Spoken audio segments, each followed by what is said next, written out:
passage dans la vie professionnelle montre que ça se passe pas comme ça. C'est-à-dire qu'on fait une première esquisse, on voit un client qui modifie, et puis une deuxième, une troisième, et puis l'idée première qui était la bonne, elle est parfois perdue en chemin. Les bons arrivent à tenir jusqu'au bout l'idée qu'ils avaient.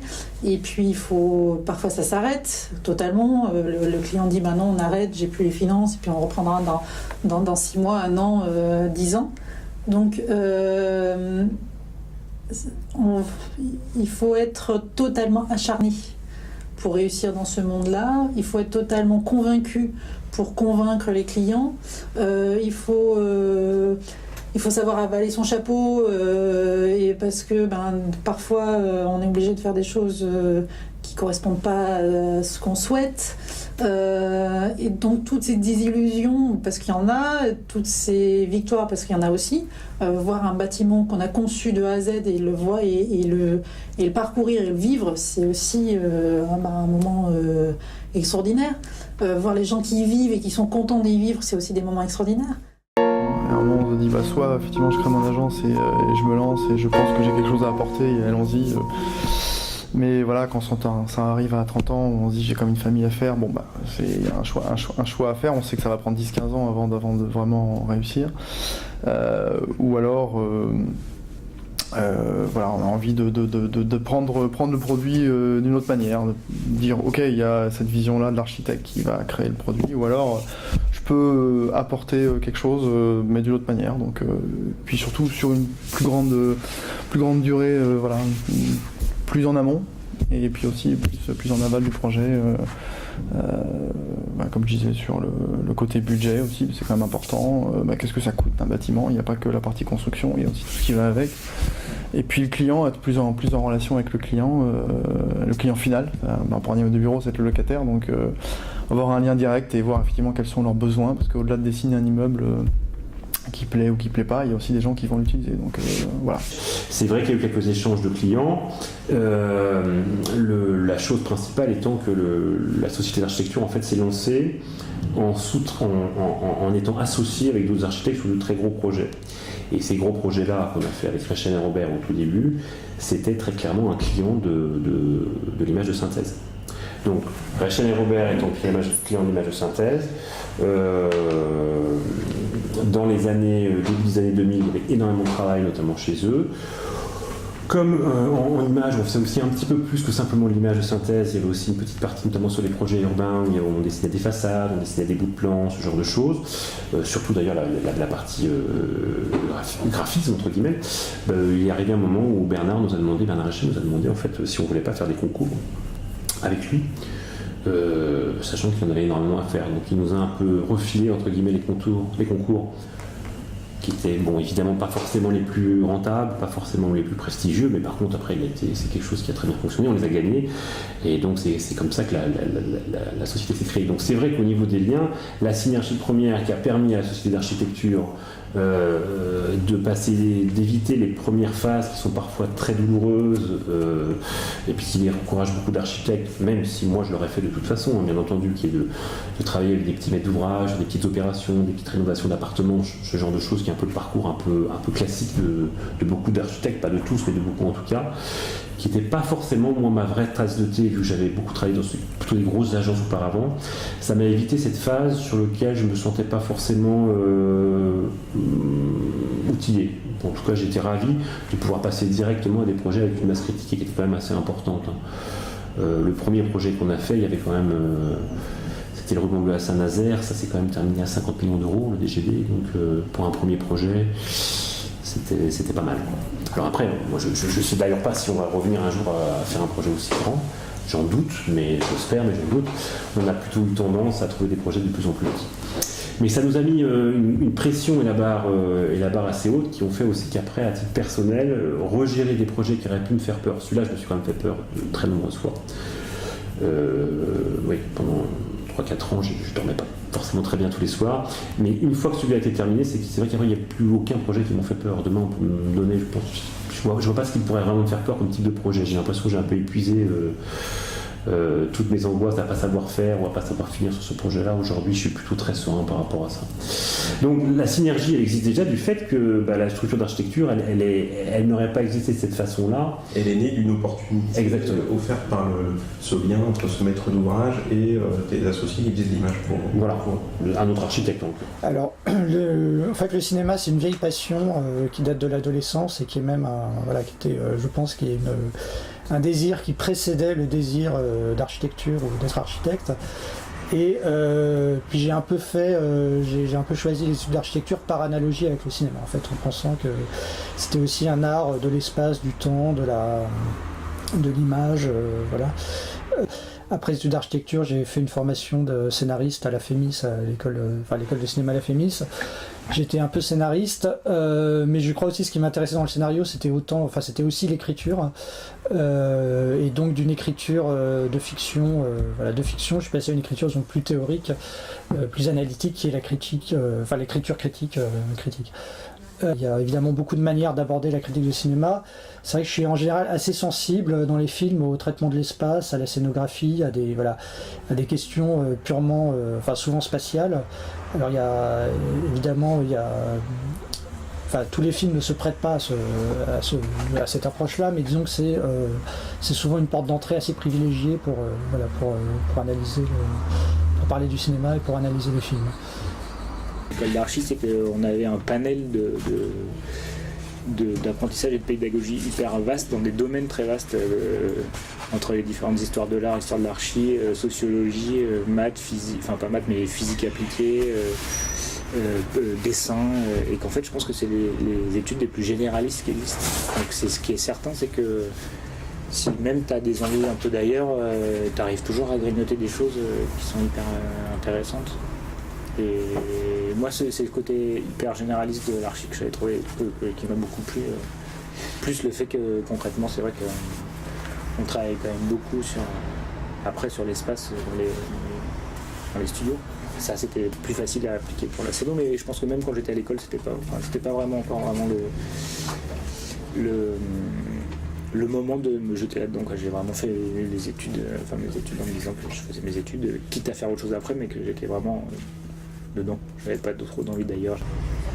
Oui, en même temps, tu as une pratique un peu qu'on pourrait définir comme atypique, mais sans arrêt, il y a des ponts, des liens qui se font avec la pratique de l'architecture plus classique. Comment est-ce que c'est l'architecture qui revient à toi sans cesse, ou est-ce que c'est toi qui garde ce lien? Ouais, c'est plutôt l'archi qui revient un peu au moment où je me dis bon là c'est sûr que je pense que je ne ferai plus jamais d'archi, il y a toujours quelque chose qui me ramène.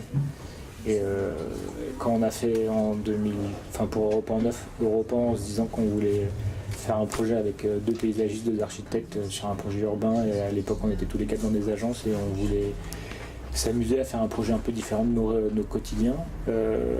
C'est vrai qu'on ne s'est jamais posé la question de ce que ça allait donner après, ce que ça pouvait, même sur quoi ça pouvait déboucher. On l'a fait hyper sérieusement, mais plus pour nous que pour autre chose. Et au final, ça a donné des suites. Enfin voilà, on a été sélectionnés. Après, c'est vrai que quand j'ai commencé à faire de l'archi, quand j'ai ensuite complètement arrêté l'archi avec vraiment Céno, à un moment j'ai des potes de promo qui m'ont rappelé en disant voilà, il y a un petit appel d'offres pour faire des meubles au théâtre de la Colline, est-ce que tu veux qu'on candidate ensemble? Et il s'avère qu'on a candidaté ensemble et que le profil entre des archis qui ont déjà fait du mobilier et moi qui vraiment était scénographe a fait qu'on a été retenu, donc on a fait ce projet-là. Et c'est vrai que ce côté un peu atypique fait que souvent on vient me chercher, très souvent on vient me chercher pour...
vrai. Colombia, c'était un vrai choc.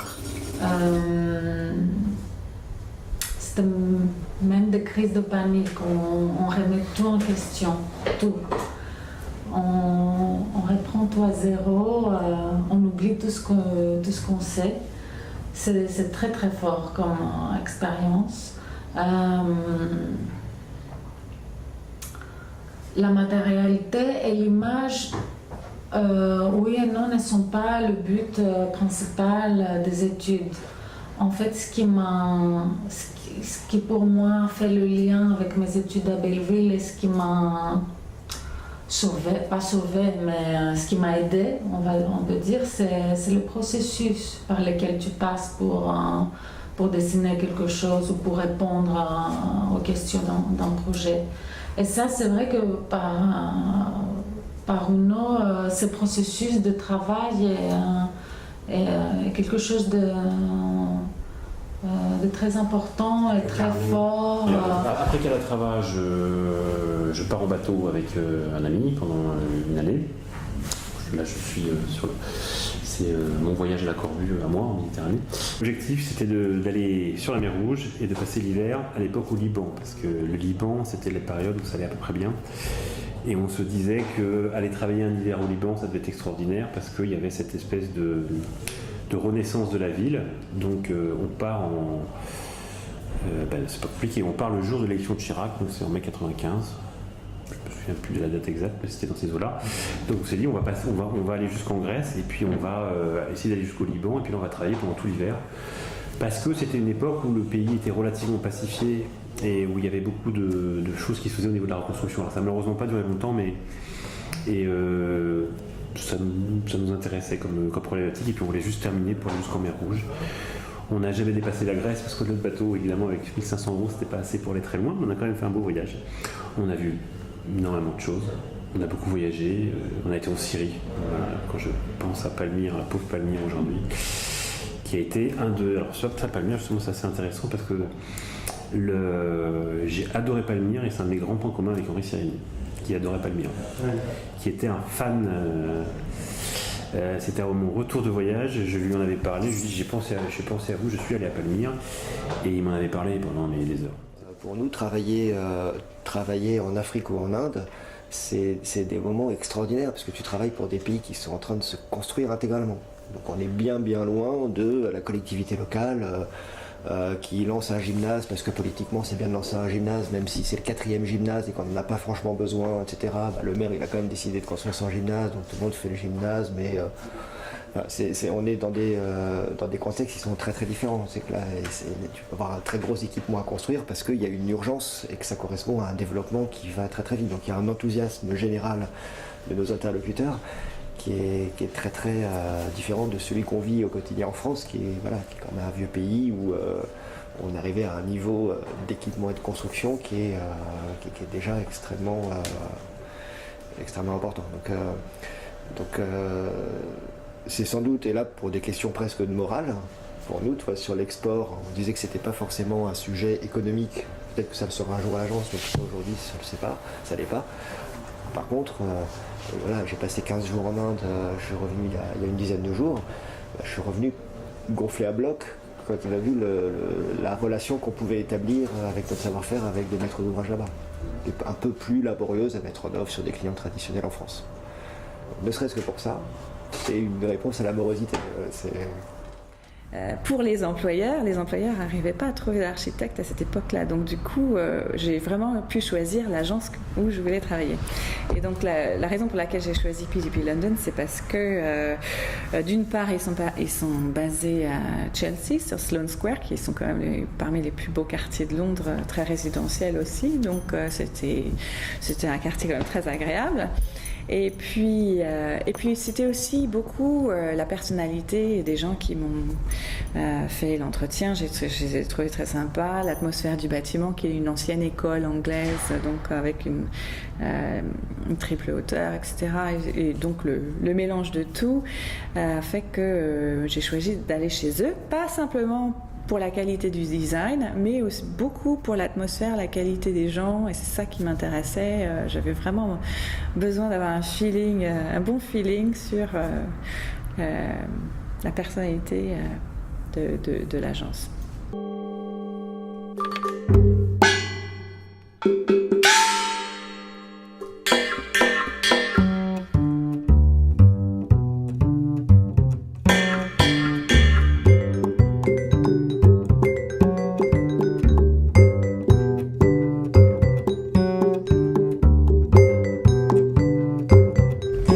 Et donc, quel conseil donnerais-tu à un étudiant fraîchement diplômé, sorti d'une école d'architecture aujourd'hui?